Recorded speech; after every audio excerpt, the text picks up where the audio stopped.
Anchor Ravi ఈ పేరు తెలియని రెండు తెలుగు రాష్ట్రాల ప్రజలు ఎవరూ లేరు అంటే అతిశయోక్తి కాదు. అద్భుతమైన అందం, అంతకు మించిన యాంకరింగ్తో విపరీతమైన గుర్తింపు తెచ్చుకున్నాడు. ముఖ్యంగా తెలుగులో ఉన్న అతి తక్కువ మంది మేల్ యాంకర్స్లో ఈయన ఒకరు. దాదాపు 10 ఏళ్లకు పైగా యాంకరింగ్ చేస్తూనే ఉన్నాడు. గతంలో సంథింగ్ స్పెషల్, పటాస్, ఆడాళ్ళ మజాకా లాంటి పలు టీవీ షోలతో ఫుల్ ఎనర్జెటిక్ యాంకర్గా చేసి బాగా పాపులారిటీ తెచ్చుకున్నాడు. అన్ని ఛానల్స్లో అనేక రకాల టీవీ షోలు చేసి మెప్పించాడు. ప్రస్తుతం 1-2 టీవీ షోలు ప్రోగ్రామ్స్లో కనిపిస్తూ సందడి చేస్తున్నాడు. రవికి ముందు నుంచి సినిమాలు అంటే చాలా ఆసక్తి. ఆ ఇంట్రెస్ట్తోనే ఆయన సినిమాలు చేయాలని ఫిక్స్ అయ్యారు. ముఖ్యంగా ఓ పెద్ద హీరో అయిపోవాలని అన్ని ఆఫీసుల చుట్టూ తిరిగినట్లు ఇంటర్వ్యూలో వెల్లడించారు. ముందుగా కొరియోగ్రాఫర్గా సినీ రంగంలో అడుగుపెట్టాలనుకుని వచ్చిన ఈయన ఎంతో తిరగ్గా ముందు పని నేర్చుకోమని హీరో నాగార్జున చెప్పారట. దాన్ని బాగా అర్థం చేసుకున్న రవి మా టీవీలో యాంకర్గా మారిపోయాడు. హైదరాబాద్లోనే పుట్టి పెరిగిన యాంకర్ రవి బీటెక్ చేశాడు. ఆ తర్వాత తాను సినిమాల్లోకి రావాలని, అలా అయితే భవిష్యత్తు బాగుంటుందని భావించాడు. మా టీవీలో యాంకర్గా మారిపోయిన రవి సంథింగ్ స్పెషల్ అనే షోతో మంచి గుర్తింపు తెచ్చుకున్నాడు. అందులో ఒక్కడే కాకుండా యాంకర్ లాస్య కాంబోలో ఈ షో చేయగా విపరీతమైన రెస్పాన్స్ వచ్చింది. ముఖ్యంగా వీరిద్దరూ ప్రేమలో ఉన్నారని, పెళ్లి కూడా చేసుకోబోతున్నారంటూ అప్పట్లో పెద్ద ఎత్తున వార్తలు వచ్చాయి. వాళ్ళు కూడా అదే నిజం అన్నట్లుగా ప్రవర్తించేవాళ్ళు. కానీ సడన్గా ఓ రోజు యాంకర్ లాస్య పెళ్లి చేసుకొని అందరికీ పెద్ద షాక్ ఇచ్చింది. కానీ రవి మాత్రం చాలా రోజుల పాటు తాను సింగిలే అని చెప్పుకొని తిరిగాడు. అందరూ మీ పెళ్లి ఎప్పుడు, ఇంకెప్పుడు చేసుకుంటారని అడిగినా వచ్చే ఏడాది, ఆ తర్వాత ఏడాది అంటూ దాటవేశాడు. కానీ సడన్గా ఓ రోజు ఆయన తన భార్యతో పాటు కూతుర్ని కూడా ఓ షో స్టేజ్ మీదకి తీసుకువచ్చి అందరికీ పెద్ద షాక్ ఇచ్చాడు. రవికి పెళ్లి అయ్యి ఓ పాప కూడా ఉందన్న విషయం తెలుసుకున్న చాలామంది తెలుగు ప్రజలు నివ్వెరపోయారు. అయితే పెళ్ళై పాప కూడా ఉన్న యాంకర్ రవి ఆ విషయాన్ని అన్ని రోజుల పాటు ఎందుకు దాచారు అన్న దానిపై మాత్రం ఇప్పటివరకు క్లారిటీ ఇవ్వలేదు. కానీ తాజాగా ఆయన రీతు చౌదరి యాంకర్గా చేస్తున్న దావత్ అనే షోకి వచ్చాడు. అక్కడే ఈ విషయంపై తొలిసారి క్లారిటీ ఇచ్చాడు. తన పెళ్లి అయ్యాక ఆయన భార్యను తీసుకొని ఎక్కడికైనా వెళ్తే ఈయన మా భర్త అంటూ నిత్య పరిచయం చేసేదట. అప్పుడు వాళ్ళంతా ఈయన వేరే వాళ్ళతో కనిపిస్తారు, ఆమె భర్త కదా, నువ్వు ఇలా చెబుతున్నావేంటంటూ చాలా ఇబ్బంది పెట్టారట. ఇదంతా చూసిన తనకు ఈ విషయం బయటకు చెప్పాలని అనిపించలేదట. తమ గురించి తమకు బాగా తెలుసు కాబట్టి బయటి వాళ్ళతో సంబంధం లేదనుకుని రివీల్ చేయలేదని వివరించాడు.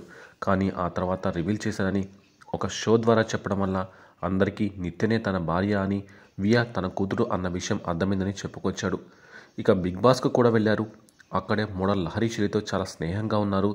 అర్ధరాత్రుల వరకు వారిద్దరూ కలిసి కూర్చొని మాట్లాడుకోవడం, చాలా క్లోజ్గా ఉండడం చేశారు. అయితే సినీ నటి శైలజా ప్రియ వీరి బంధంపై హౌస్లో ఉండగానే కామెంట్లు చేసింది. ప్రతి ఒక్కరి బర్త్డేకు ఏదో ఒక సర్ప్రైజ్ రాగా రవి బర్త్డేకు ఏదీ రాలేదట. దీంతో రవి చాలా ఫీల్ అవుతుండగా ఆమె వచ్చి మీ ఇద్దరిని ఇలా చూసి నిత్య ఏమైనా ఫీల్ అయి ఉండొచ్చేమో అని చెప్పిందట. అయితే అప్పుడేదో కోపంలో తాను అన్న మాటను శైలజా ప్రియ నామినేషన్లలో తీసి లహరి షరీతో తన రిలేషన్ గురించి గట్టిగా మాట్లాడగా అవి చాలా హైలైట్ అయ్యాయని చెప్పాడు రవి. కానీ తామిద్దరం మంచి స్నేహితులమని, అందుకే బయటకు వచ్చాక కూడా చాలా క్లోజ్గానే ఉన్నామని వివరించాడు. ముఖ్యంగా హౌస్లో ఉన్నప్పుడు చాలా డిప్రెషన్కి లోనయ్యానని చెప్పాడు. ముఖ్యంగా లహరి షరీతో తన రిలేషన్ చూసి నిత్య ఏమైనా ఫీల్ అయిందేమోనని చాలా భయపడ్డానని, ఆ డిప్రెషన్లోనే తన కూతురు మొహాన్ని కూడా మర్చిపోయినట్లు వివరించారు. ఇలా అక్కడ చాలా నరకం చూశారని, బిగ్ బాస్ చూసి ఎవరి జీవితాన్ని కూడా జడ్జ్ చేయొద్దంటూ చెప్పుకొచ్చాడు. ఇక రవి ఎప్పుడు అమ్మాయిలు ఉంటేనే యాంకరింగ్ చేస్తాడంటూ తనపై చాలా విమర్శలు వచ్చేవి. దానిపై తాను స్పందిస్తూ కావాలంటే చేయను అని చెప్పవచ్చు, కానీ స్క్రీన్పై గ్లామర్ ఉంటేనే కొందరు చూస్తారు అని బోల్డ్ స్టేట్మెంట్ ఇచ్చాడు. తను పక్కా కమర్షియల్ అని, తన టాలెంట్ను ఫ్రీగా ఎందుకు చూపించుకోవాలంటూ ప్రశ్నించాడు రవి. సంథింగ్ స్పెషల్ షో వల్ల తనకు అంత ఫేమ్ రావడం వల్ల అప్పుడు తనకు పెళ్ళైన విషయాన్ని దాచిపెట్టానని, ఆ విషయం బయటపడితే ప్రేక్షకులు తనను ఆదరించారేమోనని భయపడ్డానని చెప్పుకొచ్చాడు. అలా చేసినప్పుడు తన భార్య నిత్య తనను చాలా అర్థం చేసుకుందని సంతోషం వ్యక్తం చేశాడు.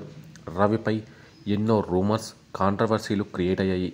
తనతో కో యాంకరింగ్ చేసిన ఫీమేల్ యాంకర్స్ విషయంలో అనేక రూమర్స్ కూడా వచ్చాయి. ఓ యాంకర్ అయితే పరోక్షంగా రవి గురించి యూట్యూబ్ ఛానల్స్లో ఇంటర్వ్యూలు కూడా ఇచ్చింది. అయితే రవి ఇప్పుడు ఆ కాంట్రవర్సీస్ పక్కన పెట్టి తన పని తాను చూసుకుంటున్నాడు. అసలు ఫీమేల్ యాంకర్తో ఎందుకు ఆ రేంజ్లో రూమర్స్ వచ్చాయి అనే ప్రశ్న ఓ ఇంటర్వ్యూలో తలెత్తింది. రీతు చౌదరి హోస్ట్గా చేస్తున్న దావత్ షోకి రవి హాజరయ్యాడు. రీతు ఈ ప్రశ్న అడిగింది. దీనికి రవి బదిలిస్తూ, ఫీమేల్ యాంకర్స్ లేకుండా నేను షో చేయను. దానికి కారణం ఉంది. ఎందుకంటే నాకు మాత్రమే పేరు రావాలంటే నేను ఒక్కడినే షో చేయవచ్చు. ప్రొడ్యూసర్తో చెప్పి నేను ఒక్కడినే యాంకర్గా ఉండాలంటే ఒప్పుకుంటారు. కానీ దానివల్ల షోకి అందం రాదు. న్యూస్ ఛానల్స్ చూసేటప్పుడు మనం లేడీ న్యూస్ రీడర్ ఉంటేనే చూస్తాము. జనరల్గా సైకాలజీ అలా ఉంటుంది. అదేవిధంగా నా పక్కన ఓ ఫీమేల్ యాంకర్ ఉంటే ఆమె అందం నా ఎనర్జీ వల్ల షోకి బ్యూటిఫుల్గా మారుతుంది. ప్రొడ్యూసర్ కూడా హ్యాపీగా ఫీల్ అవుతాడు. నేనొక్కడినే ఉంటే ఎవరు చూస్తారు?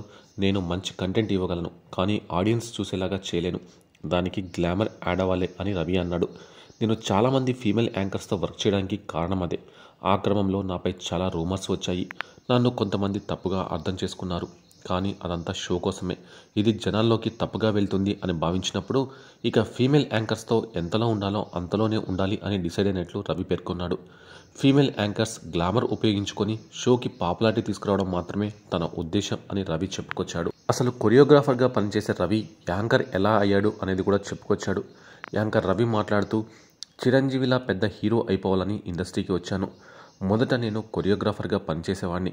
కొరియోగ్రాఫర్గా సాఫ్ట్వేర్ వాళ్ళకి, ప్రైవేట్ పార్టీలకు, లేడీస్ పార్టీలకు వెళ్ళి అక్కడ వాళ్ళకి డ్యాన్సులు నేర్పించడం, డ్యాన్స్ చేయడం చేసేవాడిని. అలా అమల గారికి పరిచయం అయ్యి ఆ తర్వాత నాగార్జున గారు పరిచయం అయ్యారు. నాగార్జున గారితో ఇలా హీరో అవ్వాలి, పెద్ద కొరియోగ్రాఫర్ అవ్వాలని చెప్పాను. నా ఎనర్జీ చూసి ఆయన మా మ్యూజిక్ ఛానల్ సంథింగ్ స్పెషల్ షోకి యాంకర్గా చేశారు. అక్కడ నుంచి నా కెరియర్ యాంకర్గా మొదలైంది. ఆ తర్వాత లైఫ్ మీద రియలైజేషన్ వచ్చి చిరంజీవిలా అవ్వలేము, కానీ మనకి ఫేమ్ రావాలి, గుర్తింపు రావాలి అని అనుకున్నాను.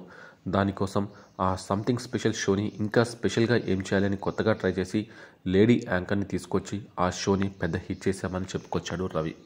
ఇప్పుడు రవి చేసిన కామెంట్స్ నెట్టింట తెగ వైరల్ అవుతున్నాయి. ఆయన మాటల గురించి నలుగురు నానా రకాలుగా మాట్లాడుకుంటున్నారు.